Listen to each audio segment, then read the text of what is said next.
there is something true about this gospel that we confess, and our differences ought to be seen in light of the gospel. The gospel is clearly, from beginning to end, about grace and mercy, and therefore dealing with our differences graciously and mercifully is a reflection of the God who made us. Okay, folks, that opening round was from Professor, Pastor, Apologist Rick Lints, who is talking to us about uncommon unity. What does it mean to have unity and diversity? Rick is also ministering in New York City with Redeemer City to City, part of Tim Keller's group. We're so sad to have had Tim Keller pass this past week as we're getting ready to let this podcast loose. A good friend of Rick's. Rick's very involved in all these ministries. He's got some great thoughts for us talking today about how do we hear people? How do we work with people that are different from us to help them understand who we are and to love them as disciples following Christ so they can know Christ? Let's listen as Raymond and I get a chance to wrestle this with a great mind, Professor, we create Pastor, idols, Apologist, hoping and they'll author Rick Lints. deliver the goods we need or want, safety and significance, and they refashion us, rather, in their image. So we begin to look like the idols that we apparently have made.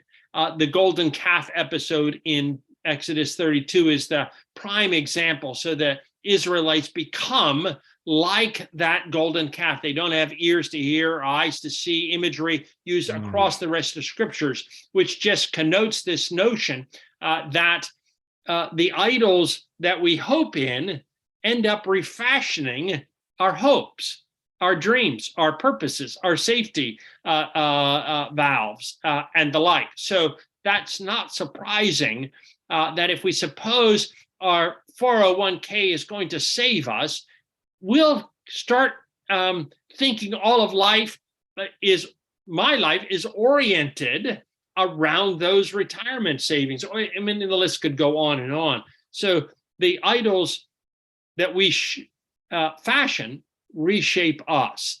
That's the imagery I think we have across the scriptures as well.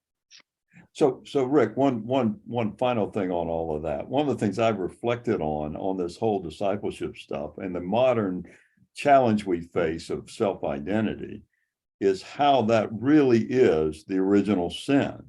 That it really is not the breaking of a law so that a judge has to hold us guilty, but it is abandoning God to make our own identity. In raising children or discipling folks in the church, to be self-critical of our own idols goes a long way to communicate a kind of humility which is attractive, actually. Said if you're honest about your own idols. That's a great segue into uncommon unity, because in uncommon unity, you make the point that both in marriage and in our relationship to God and within the Trinity, that the unity that we have in Christ, being one body, is really we're different members. How do we create unity in such a tribal, partisan environment? There it is. What tribalism is the notion that our differences are so great they can never be interestingly interactive with each other. That which we have in common with the most heinous of sinners is more than what we have in common with God. And so that sense in which we belong to a broken humanity ought to give us a kind of humility to listen, as you say, and honestly listen, both to the brokenness that surrounds us, but also to our own brokenness, to be able to listen critically of ourselves and also allow others to listen in on that conversation as we try to listen in on the conversation with them. So I have two questions for you then. In your book, Uncommon Unity, you seem to reach for the concept of wisdom as the bridge. And I would be fascinated for you to unpack that for us, because I'm sitting here thinking, okay, we've got person A who's decided that their particular views of sensualism are the at least penultimate, if not ultimate definition of my identity, right? But I'm in the pew next to you. And then we've got this other person over here who said, no, theological intellectualism is absolutely the root and cause of all of our ability to worship and serve God. There's my identity. There's my calling. This is who I am. Okay, counselor, Professor Lints, how do I get these two together in unity with this? How does this idea of wisdom bridge that for us? There's no how-to manual here, Dennis. I think the way you ask the question, it leads to the answer. Actually, it's not easy. And what wisdom is, if it's anything, it's not mechanical. There's not a list of 6 things you do to be wise or something of that sort. There is it's a different conceptual category than knowledge or information, and we have mostly educated in our day towards information and knowledge, not towards wisdom. If you think about a person in your own experience who's really wise, they're often not the smartest person you know. In fact, the really smart people you know are often not very wise at all. They've often gone through some significant suffering in their lives. Suffering brings about a different kind of take. Good to Great, Jim Collins book way back yonder. What he said, interestingly, about the transformative leaders is they knew how to listen, and there was an evident humility in their character. It's kind of interesting that he picked that out. And I would say that about pastors. I'd say that about, people who articulate a wisdom. There's a kind of courage of conviction alongside of a genuine humility. So that's for sure the challenge of our time, a challenge of a celebrity culture that worships overconfidence, bordering on a kind of arrogance. And that kind of leadership doesn't last long. I'm trying to reduce this to sort of a pragmatic thought, and I realize I have 2 PhDs in front of me, which makes this very, very difficult. So you people who are watching, pray for me. But let me make a lunge on this.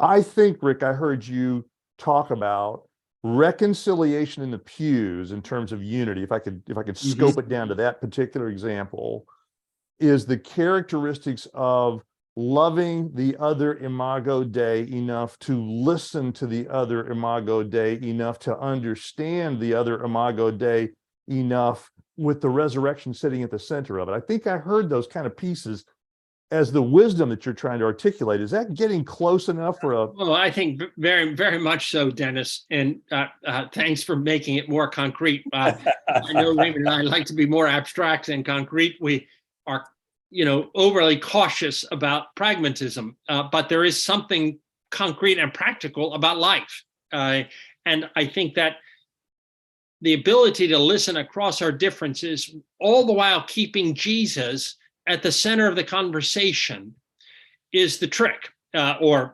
to be careful of that word, but I think you're exactly right, so that we don't lose the conviction that there is something true about this gospel that we confess, and our differences ought to be seen in light of the gospel. The gospel is clearly, from beginning to end, about grace and mercy, and therefore dealing with our differences graciously and mercifully is a reflection of the God who made us and the God who redeems us. So concretely speaking, the ability to speak to both folks in the pew who themselves are very different, bring different kind of convictions, is problematic in a time that doesn't value that, but sees really our differences turned into disagreements as a good business model, because they sell newspapers, they sell television ads, the like. And we need to move beyond that reality. Folks, we're live at halftime with professor and pastor and author Rick Lints, who's also working in ministry with Redeemer City to City, part of Tim Keller's organization. Sadly, Tim Keller passed this past week, but leaves a great legacy that Rick's involved with in New York City, as well as his ministry in Boston. We want to talk more when we come back about unity and diversity and how does that connect with the Redeemer City to City? How does it connect to you and I listening and understanding people? And how does idolatry fit into our Christian community? Stick with us. We'll be right back. How is it that we have strayed so far in our discipleship training from getting to the heart of teaching people how to love one another, listen to one another, allow each other to have Christian liberty, so that there's lots of things that we're not going to agree on, but we sincerely believe you're trying to do what you think is right in Christ. And we have really great discussions about what's the best way to move forward. To one, love might be very tough. To another, very tender-hearted individual, it might be very soft. And without supposing, I know how to love everyone, because I don't. Only God knows that. So the concept of love itself is thick and rich and deep and wide, and we ought to encounter that the fullness of it in a community of diverse gifts, of diverse temperaments, of diverse intuitions about how you love, how you bump into it. Draw back to the question of the four Gospels. I mean, it is interesting that we have four of them and not one of them. That is, we get a very rich picture of Jesus by virtue of having four. John goes so far as to say we could have a lot more, actually, a lot more books, endless number, to get this Jesus fully described. And I do think it's interesting how the different perspectives each of the Gospels brings makes a difference for how we see Jesus. And I think that's really important. I opened the book with this illustration of my experience in southern Zimbabwe, in a very rural village, with a church service that began at 10 o'clock on a Saturday night, went all night long, 12 elders preaching 12 hour-long sermons, lots of dancing, lots of singing, children and women on the left, men on the right, very different than anything I've ever experienced. And in a real sense, two things came home to me there, that worship was part of the fabric of ordinary life. So it was okay to fall asleep during a sermon because there were 12 of them. You were going to get something out of them. And it was just part of the warp and woof of ordinary life. I also took away from there that these were genuine brothers and sisters in Christ. They looked entirely different than anything I had seen or would. I'm not going to a service that begins at 10 o'clock on a Saturday night. I asked them how you can't do this every week, can you? And they said, no, sometimes we do it twice a week. It was just part and parcel of life. Now, I think the danger there was to see the church as if it was everything in life. But that aside, there were some lessons there for me that compartmentalized church to a Sunday morning hour with a liturgy. But to expand this notion that our Christianity is lived out in ordinary life across the whole of the week. So there again is unity and diversity at work. We often see our blind spots by talking with those who are different from us. That is, I think, part of our sanctification in a marriage, in a friendship, and in any number of other contexts. Do you know anybody who's really advocating for a broader, more embracing concept of Christian liberty? I'm not free simply to head down the highway at 98 miles an hour because I'd like to. So there are laws that frame our liberties in some regards. But there is another sense in which, as James speaks about it, the law of liberty, the law of freedom And we ought to be very careful of taking that away from someone. And in James, that means, we tame our own tongue. We limit our own freedoms, our own choices for the good of others rather than ourselves. How do we move forward to create those loving communities? To me, the challenge of evangelism today is not having an apologetical argument. It's having a community at the church that people want to be a part of. I was preaching out of Acts 17, Paul's encounter at Athens, back to an earlier point that we've made. Paul actually understood the world of Athens, the idols there. He took the time. There's a lot more to that story. He enters in, and what he's essentially doing, I take it, is what Curtis, but a whole host of others have been suggesting across the last 50 years. I think Oz, for example, that understanding the assumptions, the idols of the Athenians, Paul's argument is that the hopes and dreams are not sustainable with those idols. The hopes and the dreams ought to be fulfilled, but can only be fulfilled in Christ, and the resurrection in particular there is his point. So I do think it takes an enormous amount of work to understand those fundamental assumptions of our neighbors, our friends, our coworkers, enough to understand what are their hopes, their dreams, and why aren't they sustainable, fulfilled on their terms? Why do they point beyond themselves? I think this is the argument from common grace, or the common good, and that I think we ought to engage more in our time, although discussions of the common good often look like they are oppressive.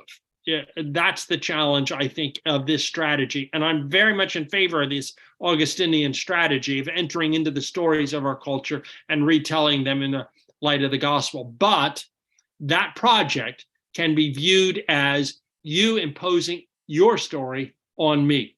And so we have to listen to the criticism even of that strategy in our time. Rick, you are living in the Boston area, and yet you travel to New York City a lot, and there's this thing called City to City. Would you talk to us a little bit about what in the world you're up to there? Yeah, appreciate the question. A couple of years ago, at the end of my time at Gordon Conwell, conversations emerged with a longtime friend, Tim Keller, about some of the projects that were going on in New York City. Tim is known for a remarkable witness in this global, very secular city of New York, and then thinking about how churches thrive in places like that that have largely been abandoned by evangelicals over the last 2 generations or so. The project I'm most involved with at City to City is what we call the City Ministry Project, training pastors. City to City historically has been mostly about training church planters, but the funnel needs to start a little bit earlier. You need to train pastors if you're going to train church planters. And how do you train them in context? So in some ways, it looks quite traditional in terms of the kinds of issues that we train pastors with in the city. But in many ways, we're asking at every turn, how does their particular context, their particular neighborhood inform what they're doing and how they're doing it? It tends to be a model of theological education, much more dialogical in its orientation than classic brick and mortar seminaries have historically been. It's also much more local. You have to live in New York City. You have to be part of a church that sponsors you in the city. And New York, as you know, is not a small city. It is incredibly diverse, incredibly large, and all sorts of cross currents going on, which has been a great joy. having been in Boston for a very long time, I realize how much New York has in common with Boston in the Northeast. Very secular, highly oriented towards the movers and the shakers, the elite cultures, but also then how many are left behind in that conversation as well. And yet, as much as Boston and New York have in common, how different they are in so many ways. And so it's been a delight and a joy working both in New York City and remotely, just because of the nature of life these days, while still being here in Boston. So it's been a joy to be part of this very interesting organization, and the founders of it, Tim and some others, always remind those of us who work that it's a movement, not an organization.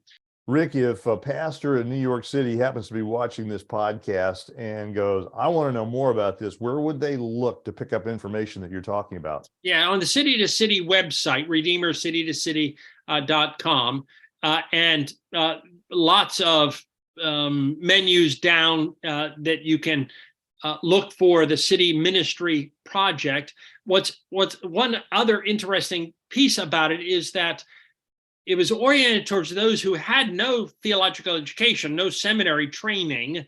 But interestingly, we have had lots of pastors come into the program, both as a refresher, but also to realize that they're facing questions that the seminary didn't train them 20 years ago or 30 years ago for, because the world is so different and their world is so different. So we welcome those with a seminary degree, those that have no seminary training, elders in a church, lay leaders, and folks that are thinking about vocational ministry as well. Professor Rick Lints, we are just honored and delighted that you would join us today on The Disciple Dilemma. Thanks for having me, and look forward to some more conversations in the future. Thank you for listening to The Disciple Dilemma today with Professor Rick Lints. We could sure use your help following us on YouTube, Instagram, Rumbly, LinkedIn, Facebook, all the social media sites. Let us know that you're out there by liking and following what we're doing. We would really appreciate that. Won't cost you anything, helps us get the word out. Discipleship's been hacked, and we've got to talk about what Jesus expects of us with his model of discipleship. That's what these conversations are about. Thank you for listening.